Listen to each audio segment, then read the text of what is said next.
Hello and welcome to the 2012 Consciousness Raising Summit, sponsored by Raising Consciousness Now and Consciousness Now TV. I'm usually your host, Dr. Veronica Tracy Smith, but today you get the special treat of my best friend, one of my best friends and my soul sister, also the co-founder of Raising Consciousness Now TV, Deborah Della Cuesta. She goes by Debbie as well. And she is interviewing Darrell Holdaway and Nevin Valentine, two beautiful souls, very, very loving people who asked right away, what can we do to support Raising Consciousness Now? And they joined the team, and they are certified relationship coaches from the Relationship Coaching Institute. And they have been trained by the gold standard in relationship therapy and coaching, and that is Harville Hendrix. Now, I'm a marriage and family therapist and have been trained in clinical psychology, and I have used Harville Hendrix works for years, and I know Debbie has too. So I think this interview is going to be very interesting to all of you who are any type of a relationship, but especially a loving spouse, husband, wife, partnership relationship. I think you're going to learn a lot from this. I think it's really going to be a wonderful interview, and I know Debbie's going to do a great job. And also, I have to say that Darrell Holdaway has joined me in the Video Creation Now program. So if you're a messenger and you have a message that you want to get out, you might want to sign up for Video Creation Now and get some training so you can get your own message out on video. So thank you and enjoy this interview. I think it's going to be really wonderful. Hello and welcome to Raising Consciousness Now Summit and Consciousness Now TV. We are so excited and pleased that you're joining us today. And today we have some of our core team with us that I'm so excited to interview. We have Nevin Valentine and Darrell Holdaway, who are part of our Raising Consciousness Now team. And we will be talking about their work and their contributions to the Raising Consciousness Now Summit. My name is Debbie Della Cuesta. I will be your co-host today, as well as working with Veronica Tracy Smith. So, I'm so excited. Thank you for being here today. Thank you, Debbie. And I wanted to talk a little bit about how I first met you briefly through our spiritual community. And I was very touched by your initial presence, really, when I met you, and how real you were and authentic. And then being part of now the Called by Love core team with Dr. Marge Britt, we've begun working more closely together.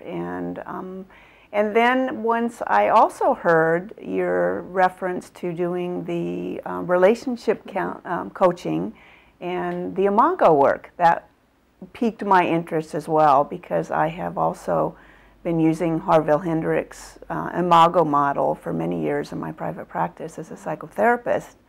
And so I definitely wanted to reconnect with you based on that. So I wonder if you might be able to talk a little bit to us about the work that you do, maybe around especially the raising consciousness that you're here to give service to, and the work that you do with the Imago model, perhaps, how you maybe got started. Maybe just talk to us a little bit about the work that you do. Well, thank you, Debbie. The first thing I want to say is that we too were very much drawn to you in our Unity of Tustin new community that we just moved to Southern California 5 months ago. And the first wonderful miracle was that Unity of Tustin was right in our own backyard. And one of the first days that we went there, many people said, "Oh, you must meet Debbie." And so we were drawn to you as well. So thank you for that. Thank you. Yeah.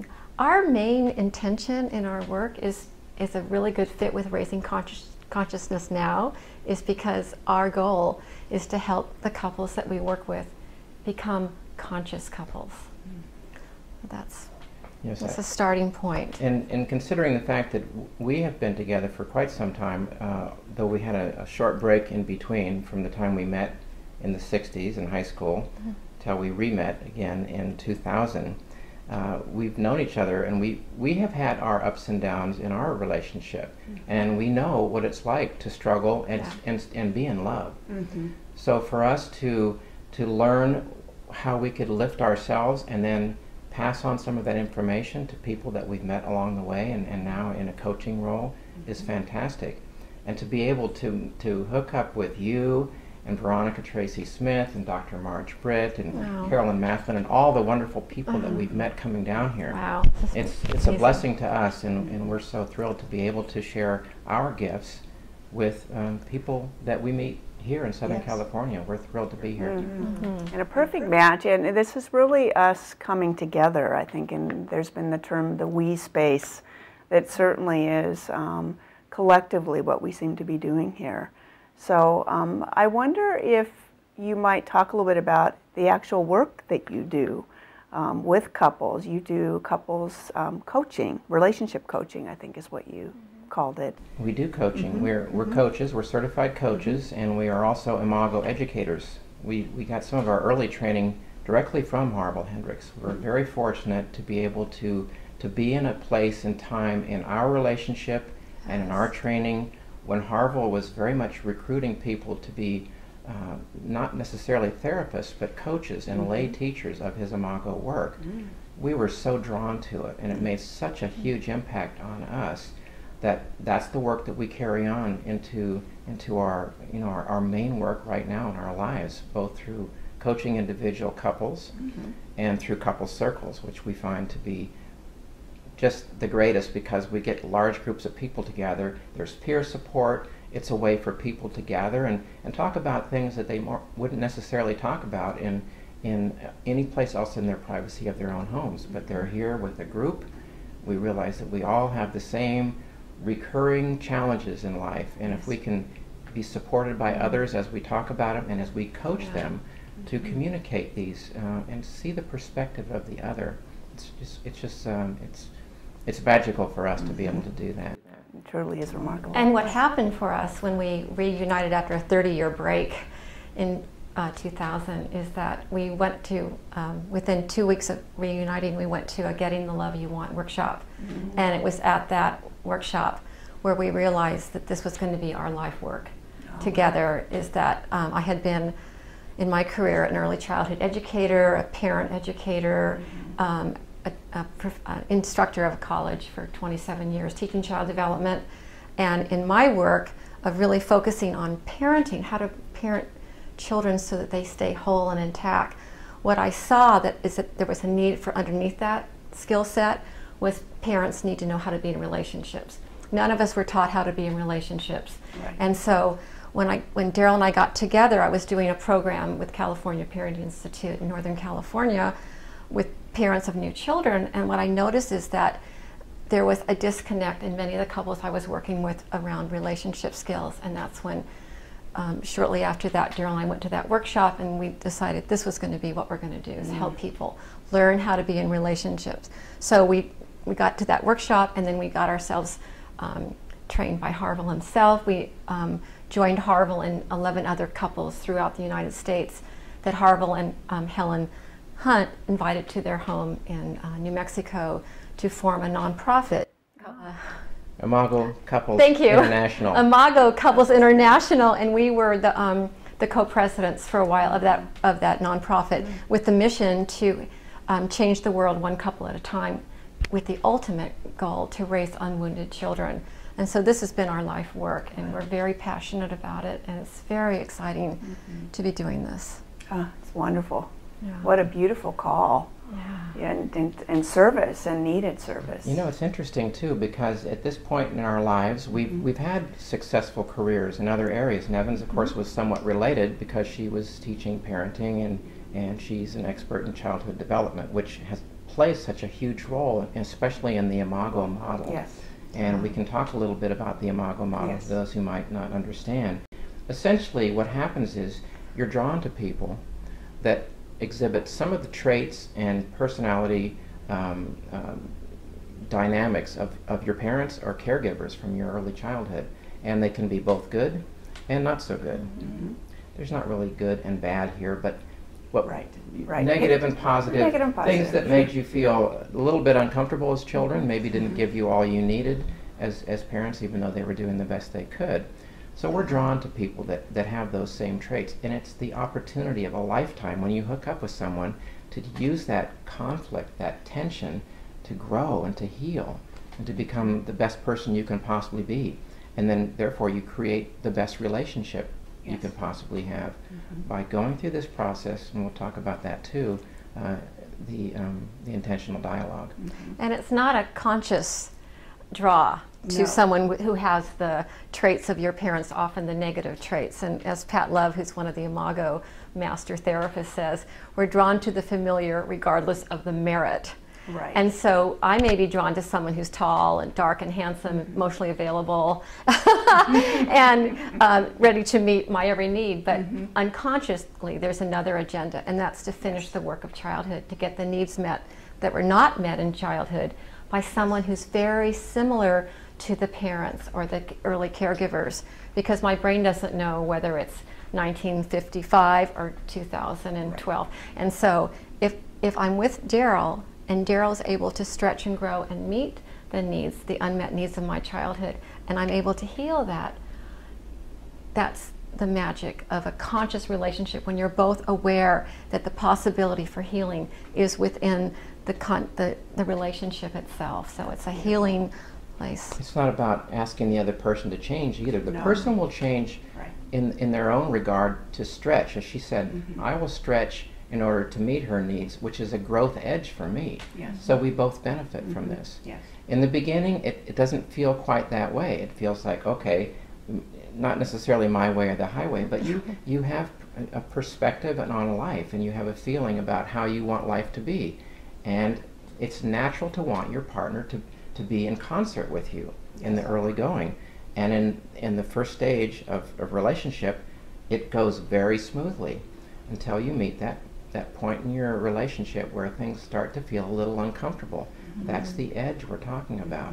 And when you can tackle that and understand it and understand where your partner's coming from, even though you don't share the same perspective as them, you don't have to be in agreement, but it's really key to be able to understand and validate your partner for who they are and how they grew into this relationship and why you're such a perfect match. Right, and the safety that you create between you to do that.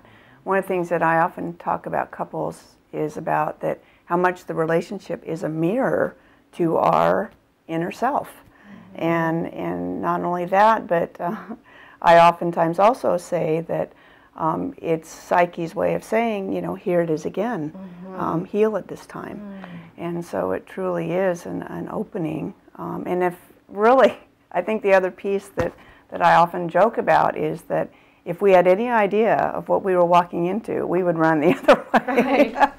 Which brings us to the 3 stages of a relationship. The first one's romantic stage, when we, oh, here he is or here she is, and all of a sudden, because of the chemical flooding you're getting of the endorphins and oxytocin, you're feeling euphoric, and you feel that wholeness, your birthright of wholeness is there in a temporary state with your new beloved. And that's nature's trick to get us together. And we're drawn to that person who stimulates that excitement and that romance, because they do have a familiarity to them. There is a feeling of home again. And then that romantic stage can last anywhere from 2 weeks to 2 years. Average is about 6 months. And then when the chemicals wear off and you start seeing, oh, I'm with my worst nightmare. That's right. You're just like my father. Yes. And that's the power struggle stage, and where you're just pushing each other's buttons. You're getting triggered all over the place. You do your childhood adaptation, which is either to turn into a turtle and go into your shell and pout, or get really big with your anger, and you feel so discouraged, like, what happened? You used to bring me flowers and write songs to me, and now you're just reminding me of my worst nightmare. And that power struggle, which looks like this, do it my way, see it my way. Most couples go the rest of their relationship in the power struggle. And our work is to take couples, free them from the power struggle, and help them shift into the 3rd stage, which is the blissful stage, which is the conscious relationship, when they really understand why nature has brought them together and what the work is there. Yeah. And interestingly enough, in the power struggle, which so many people find themselves in, and we go in and out of it, even in a conscious, very meaningful, we know what we need to do type of relationship, we're still going to fall back into that power struggle now and then. We're going to be triggered. There's still work to do. We're always a work in progress, aren't we? If we didn't have work to do, what would we do? And the thing with your committed relationship is that often your child just comes out and you react like a child with your partner. Like with you, Debbie, I would never say the things I say to Darrell because I'm an adult with you. But he pushes me. What do you mean we can't go to the movies tonight? I never take me to the movies. Right. And that's the little girl who's, maybe didn't get her needs met, didn't get to go to the drive-in with the older siblings. Or who feels hurt by that. Or feels rejected. Or left out. All of that. And when you're aware that this is the work of the couple to really heal the wounded children within. And we don't necessarily even understand our own wounding. We understand what we want and what we strive for and what we ask for in a relationship. Once we learn to ask, some people don't have a very easy time even asking for what they want. But to be able to get into a relationship where you can actually feel the safety to be vulnerable. You mentioned that we were authentic. It's not an easy process to get to that point in life where you know that to be absolutely truthful and open about every aspect of your life is the best thing possible for you. Absolutely. And for those around you too, and to set the model. But then we have a talk that we've given a couple times, and it's called "The Truth Will Set You Free." And it's based on biblical writings and teachings, but it's about in relationship, in all relationships, no matter who we're speaking with, if we can say what's on our mind, and when we can go into dialogue about something that's really not easy for us to understand, what's going on with me? Why am I feeling hurt when she's over there reading the newspaper in the morning? Why do I feel rejected? Well, through some time and some dialogue, we found out that my parents were wonderful parents. Every evening they would sit after dinner and read their books in their chairs, and I wanted their attention. So because I didn't get that attention, I'm still looking for their approval and their love. And when she's reading the paper, it took me a long time before I could realize, oh, she loves me, even though she's not paying attention to me. But you can see why he was drawn to me, because I'm someone who has my nose in a book all the time. It's very familiar. Yes, very familiar. And this time when I put the book down and say, hey, Darrell, how are you doing? That begins to heal him. And the safety, that's the reason that we can be authentic and completely intimate with each other is because we have committed to a safe relationship. And we talk about how the relationship lives in the space between, and I love what Dr. Marge Britt, the we space. The we space between Darrell and me, between you and I. That's where the relationship energy lives. And so we ask our couples who worked with us to make a commitment to eliminate all forms of negativity, to not pollute that very gentle space with criticism, blame, put down. Even rolling your eye or sighing can pollute the space with toxicity of negativity, and the space becomes very dangerous.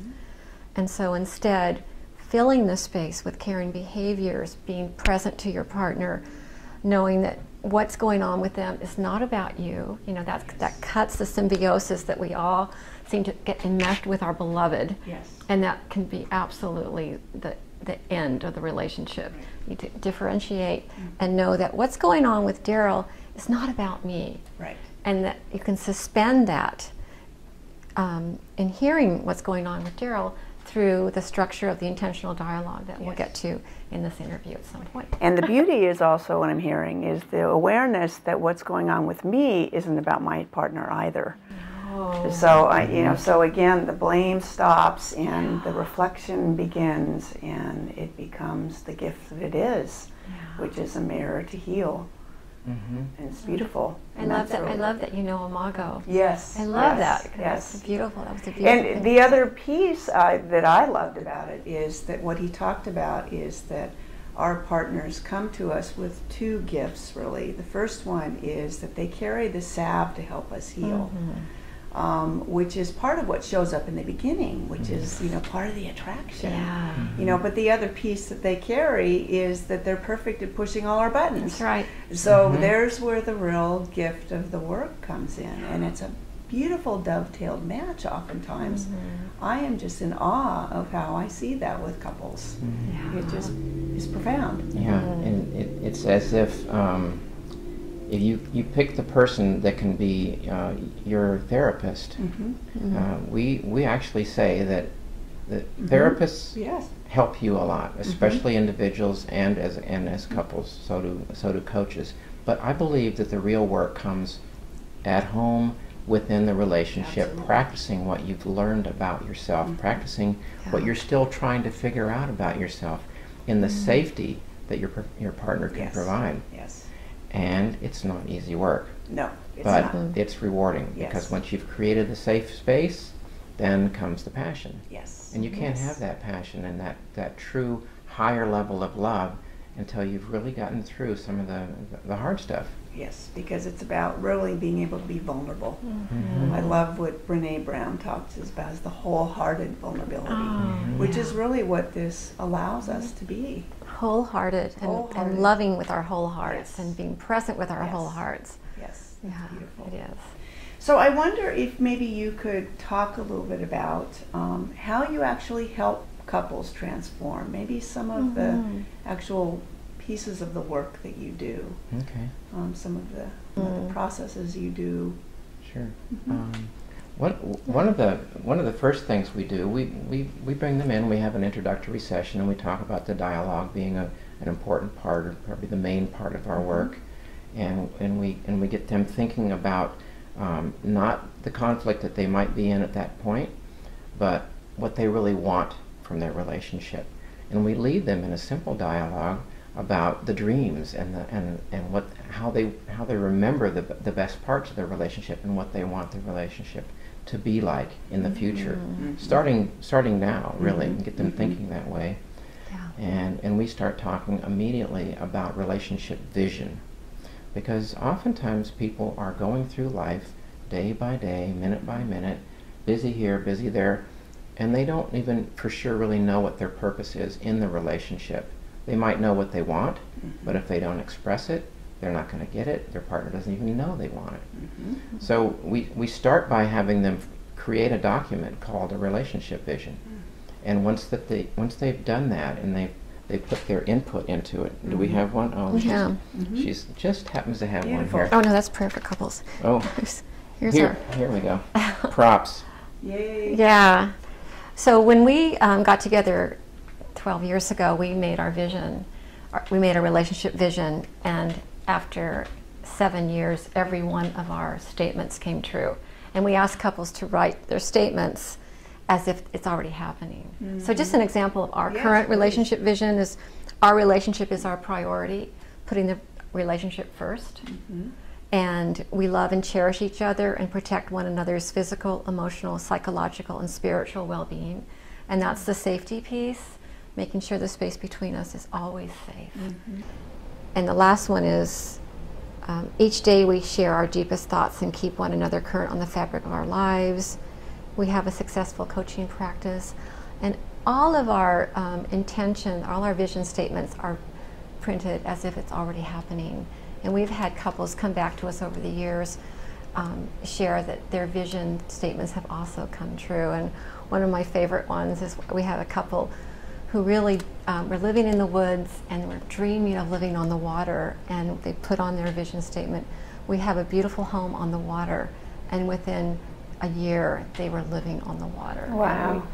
We know it was from the intention of having their vision and living it as if it was already happening. So vision is really important, and we get our couples working on their visions right away.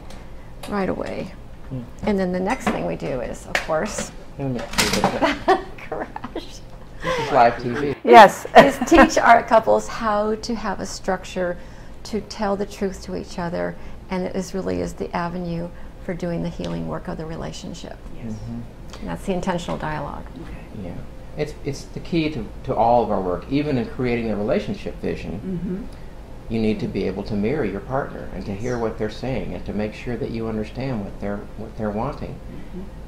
It's so important to validate without necessarily agreeing. It may be one of the hardest things that we teach our couples to do. It's certainly one of the hardest things that we had to learn as we became a more solid couple, because I can hear her and I can know where she's coming from, but if I don't agree with her, there's a little piece in the back of my mind that says, how can she possibly think that way? Until I got to the point where I said, of course she can think that way. She was raised differently than me. She has a different background. She was taught this, this, and this, and she was given this, this, and this. I was given something completely different, and my circumstances were different. And within the structure of that dialogue, we can each help each other peel off those layers of socialization, of wounding, of all the different, like that the media put on us and our way of the world, and then how our brain can hijack us and make up stories about what it means. That are 99% of the stories we make up are not true anyway. And so in the structure of the dialogue, it's if I can just validate what Darrell has to say. Because he always makes sense from his, if I look from his point of view, he always makes sense.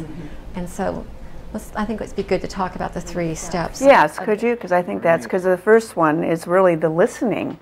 And I mean, that's the first thing I do with couples who come into my office, because they've stopped listening. And until you can do that again, nothing begins to move. And so that, I think, is really the kind of step 1 in the 3-step process. To learn how to listen with that wholeheartedness again.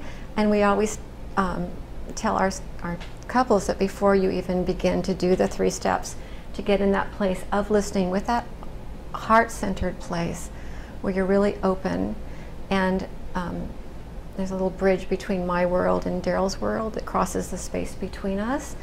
And before if I'm going to be the receiver and really hear what Darrell has to say in this dialogue, I need to put all of my reactions, my reactivity, the stories that I'm making up about what Darrell's saying, any of my own agenda, up on a little shelf, a little imaginary shelf, and leave it up there during the entire time that I'm listening to him. Because if I don't, then I'm doing a monologue where I'm just waiting for him to finish so I can set him straight, or get my point out there, or say, well, that bothered me too. And just all of that goes away. And that is a spiritual practice. I think when you're talking about the intentional dialogue and the first steps, she's really right. We don't normally have conversations where we're just totally focused on the other person and making sure we understand. Because as a part of us, typically in conversations, we learn to do this. We learn to take the floor, to take charge, to get our needs met. And we're back there thinking, I wonder how I'm going to respond to this. What do I want to say when it's my turn? I can't wait for my turn. And when you're in dialogue, you have to let all that go. And when you do it, and you do it with intention, and really get through that part where she feels completely understood, or I feel completely understood, then the other partner does get their turn.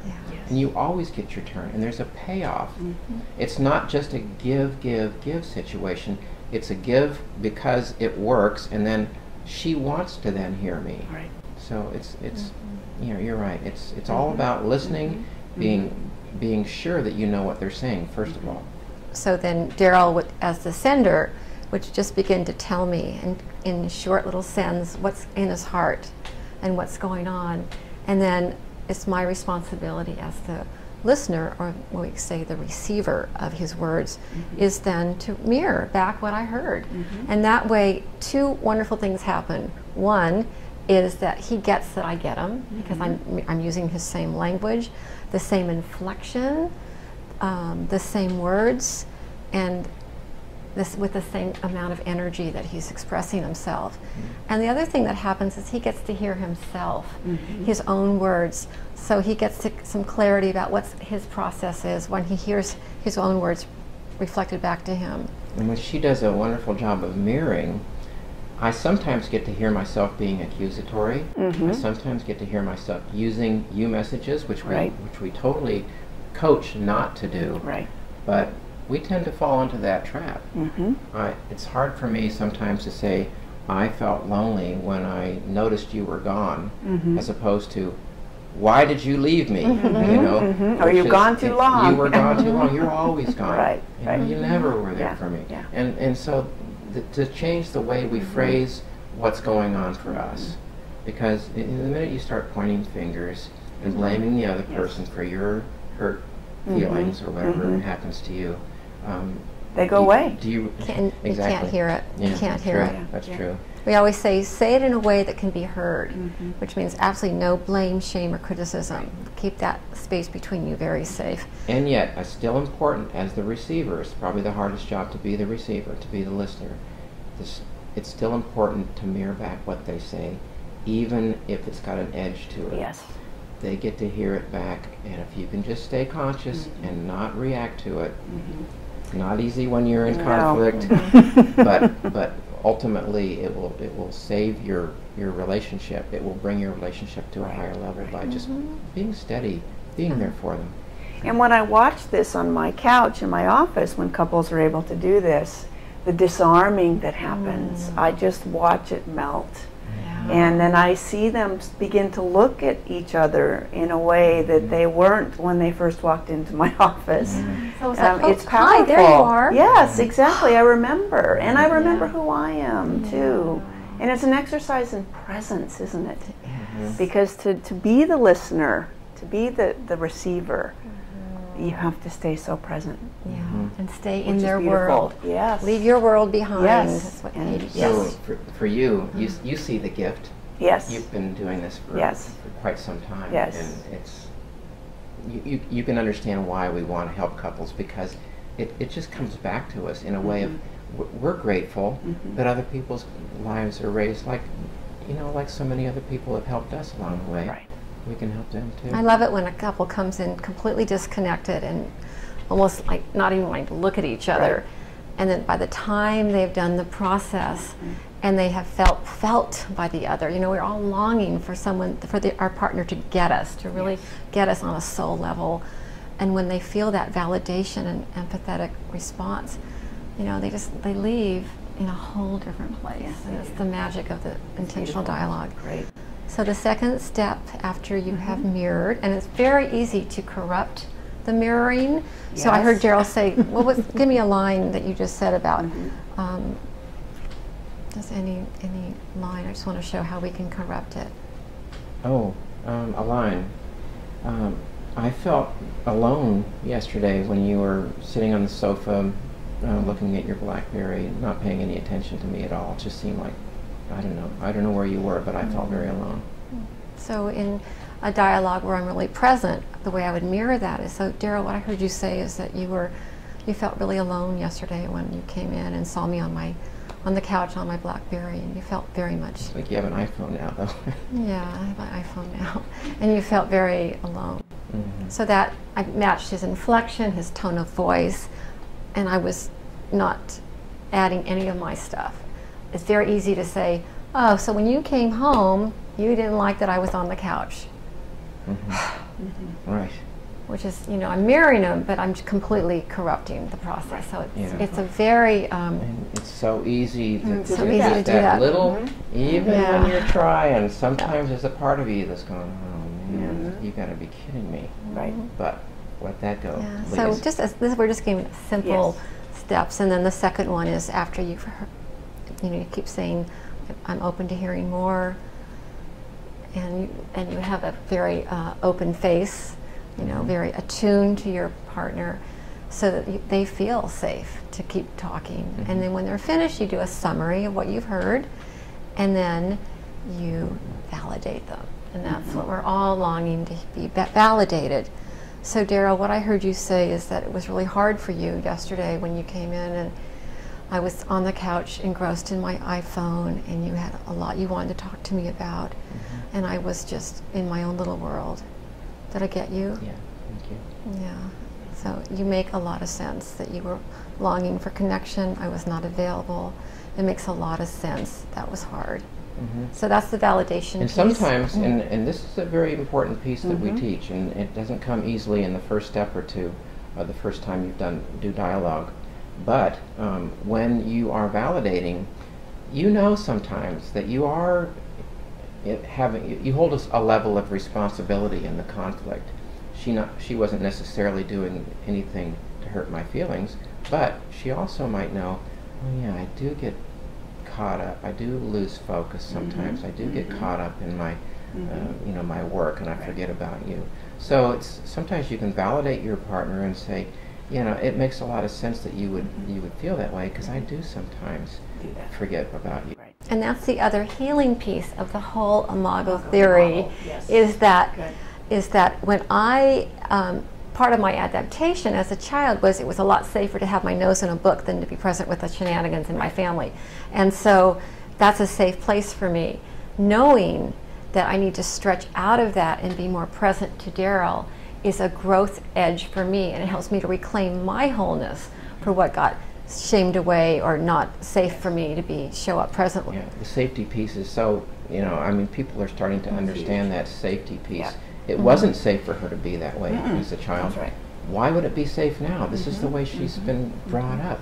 Right. But when she can take that first step, oh, I survived this. Nothing bad's going to happen. So it's a win-win for me to stretch and grow and be more available and reclaim my access to all parts of me. And it's a win for Darrell because the person who's very familiar to him have a lot of characteristics of his parents. When I put down the iPhone and say, hi, what's going on with you? Look at That's right. That is. Yes, right. So Yes. for both of us, and Right. I get this information through the dialogue. Yes. So that's the second piece, is validation. You make sense, and everybody makes sense, Right. because everyone has their own point of view. And remember, we're going to switch this. It's a dialogue. Right. Everybody's going Right. to get a chance to say what it looked like for them, what their perspective was in this dance that we do. Right. And they make sense too. You know. So what I'm hearing you say, and this is what I often talk to couples about too, is the very thing that my partner needs from me is the thing that I need to step into for myself. And so that's what you're saying. That's exactly and that's what the we're saying. beauty of the relationship and the gift of the And relationship. that is what we can say thank yes, you yes, to Harville. yes, getting the love you want. Yes, All of that. yes, I yes. mean, really, Harville Yes. and Helen have really Yes. changed the course of Yes. couples. And they've done their own work too, which is, you know, again, the authenticity piece of being coaches or therapists or healers. It's so important to practice to and walk the talk. We are so grateful Yes. to be connected with you and Veronica and the others at Raising Consciousness Now. What a team, and with, really exciting. with a real purpose in life to help people Yes. to have a better life. A real calling to serve, really. Oh, Yes. So I didn't mean to interrupt because you were moving into Well, the third step. Yeah, the third step, Yeah. thanks, Debbie. Yes. The third step is then the empathy piece, where you've listened as the receiver, you've listened so carefully to your partner, and you have not been distracted by your own little monkey mind and your own defensiveness, because you've put that aside and you're really conscious and aware and awake to that person. Then you've listened so carefully, you can make some guesses about what they might be feeling. So Darrell, I imagine you felt lonely. Is that what you felt? I felt lonely. I felt unimportant. That's not really a feeling, but we sometimes allow or even ask people to give words that maybe aren't true feelings, but are expressive of sort of what's going on for them.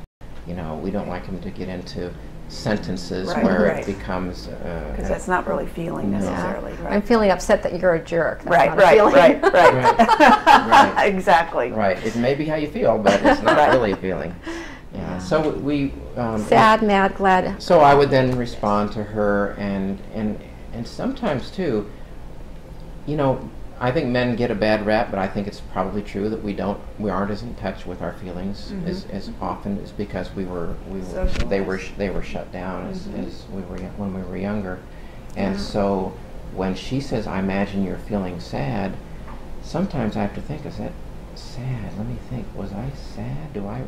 is that an emotion that I do have? You know, I mean, it comes to me pretty easily now, but I think in the early going, there were times when I had to explore deeply as to really know what I was feeling, and not just, you know, there are some basic feelings, and then there's a myriad of ways of, you know, of thinking of those different types of strong feelings and how they are for us. Right. What do they mean? Right. Right. But, it's an important piece to come up with, because as she helps me discover my feelings, and I learn how to express them more, and vice versa. If I get to share with her how I am feeling, and she says, "Oh, I get it. I really can empathize with you," the connection is stronger. Beautiful. Beautiful. What a great example, and actually a model of the intentional dialogue that you gave. I'm really pleased to have seen that, and have seen even it unfold between you, even, you know, though it was a little bit staged, it truly, you can see the power in it as you did it. So thank you very much. Yes. I would like to have a dialogue sometimes when we're having an issue and have you coach. Okay. I think that would be great. Yes, absolutely. That wouldn't be staged. No, that wouldn't be staged. No, exactly. So that was wonderful. I think you did a great job. Thank you, Debbie. So I think, you know, as we're winding up a little bit now, one of the things that I am excited about hearing about is that you have a book coming out here, and I would love to hear about your book, and perhaps describing a little bit of what you've addressed in there and for us and for our audience. Thank you. Yeah, the book is called The Path to a Conscious Relationship. How fitting. How fitting. There you go. And we feel like we're on that path, and we feel like sometimes we trip and we stumble and we need someone to guide us, and sometimes we find it in literature, sometimes we find it through a friend or a coach. And this book will just be one more element on the shelf there for you to look at. And it talks about many of the things that we've already discussed. Help people get started with their relationship vision. Teach them how to do the dialogue. Great. It talks about expression of energy and how one of us is typically a little more vociferous and expressive, and the other is typically a little more wanting to go into their shell. We call it tiger turtle, minimizer, maximizer. There's a lot of information about that, and it's again, it's from the work of Harville and the imago theory, but many people speak about this, and it's something to really put into your knowledge base if you want to have a strong relationship. A conscious relationship. A conscious relationship. Yes. Thank you, conscious. That word conscious comes up again. Yeah, and the more that you can connect with how you behave in your relationship to your own childhood wounding and the adaptations that you have, kind of like the armor that you have built to protect your heart. And when you see that and how it doesn't serve you, it may have served you when you were 5 to be in a non-safe household or a school situation that you didn't feel safe, but it can really it's not serving destroy the relationship. It's no longer serving you. And the more that you can let go of those defense mechanisms, the more pure your relationship will be, and the more fully you'll show up, not just in your relationship, but in the world. Yes. So that's as Nevin says all the time, we are wounded in relationship, and then we can heal in relationship. Yes. And it's using the tips that you teach and that others teach, and we have shared a few in the book, that allow us to get back to that wholeness that we had as children, and that joyful loving of life, and having the most wonderful relationship we can with our intimate partner and with everybody we come across. Because once you have a skill set and an ability to remain conscious, you can see people for who they are and just love them for who they are. Yes, absolutely. And that was Pat Love, who I quote a lot, is that she says, we're born in relationship, we're wounded in relationship, and we can heal in relationship. And that's the beauty of a conscious relationship. I like the way you say it better. Thank you, Darrell. That's beautiful. And the last piece that I want to mention, that we talked a little bit about couple circles, but it's an important piece of what we share. We facilitate couple circles. Oftentimes we'll give a workshop, and some of our workshops are 3 and 4 part workshops. Okay. People get to know each other, they feel comfortable with each other, and they form a circle maybe 4, 5, 6 couples that meet on a regular basis. And in these circles, we don't talk about the weather. We don't talk about the latest baseball scores or what you had for dinner last night. We talk about what's going on between us. Okay. And we build a safety net, a peer support group. That, again, we begin by helping them to develop the skills necessary to have these discussions in a safe environment. And then after a period of time, they're on their own. They don't need our help. They need to just do it on their own and have we had a couple circle that lasted nearly 8 years. Wow. And some have lasted, 6 or 8 months or 10 months. But the value in having someone share their experiences with their partner, and you're nodding your head inside going, yeah, we've had that. Right. Oh, look how they're working through it. So what we do in the couples circle is that there's one couple each night. We meet about once a month, and there's a couple who will do a dialogue. Darrell and I will coach them, and all the other couples hold the space for the couple who's doing the dialogue. And so it's multi-layers of learning and sharing, is that the couples get to see another couple do the dialogue, because even though it's a simple process, it's very profound, and it's not what we're used to doing, and it takes practice. And so watching another couple do the work and then seeing the amazing healing that happens as a result of the dialogue, and to realize that there's no new issues between couples. We all have the same issues, and that's it normalizes us in how we look at our partner. And it also, it's just beautiful, the intimacy and the trust that the couples have in doing the deep work together. It's just something that's magical, and I think it's changing lives. Yes. We feel it's a good model to set for the way we live our lives, that we can be authentic in groups of people too, and not just the intimate sharing, but to be able to speak up in front of people and say what's on your mind. We mentioned that earlier. Absolutely. How just by saying how you feel in a situation honestly, it's a heck of a lot better than beating around the bush and going away resentful or holding on to stuff. And we've had many couples come to us and say if it wasn't for the couples circle, their relationship would not have lasted. And that the place that they are as a result of those monthly couples circle is a really beautiful place. That is. Yeah. So it's really allowing them to live the vision, really, of their relationship, of their conscious relationship. That's really what it does, and empowers them to carry that forth for themselves, which is, I think, so important. Yes. I oftentimes say my work is best done when you can do it for yourself. And so, yes, absolutely. So wonderful. Well, thank you so much. One more thing about the book is that in addition to the different elements of the skill set and how to have a conscious relationship, I kept journals through all of our relationship on every time we went to a workshop or every time we had a therapy session. And so I'm sharing that as the practicum aspect of the book, so you can see how our journey has been enhanced by using these relationship tenets that the Imago theory offers. So how beautiful. It's really embodying, embodying the vulnerability, that wholehearted vulnerability. That's what we're about. When we got together, we said we wanted to do this.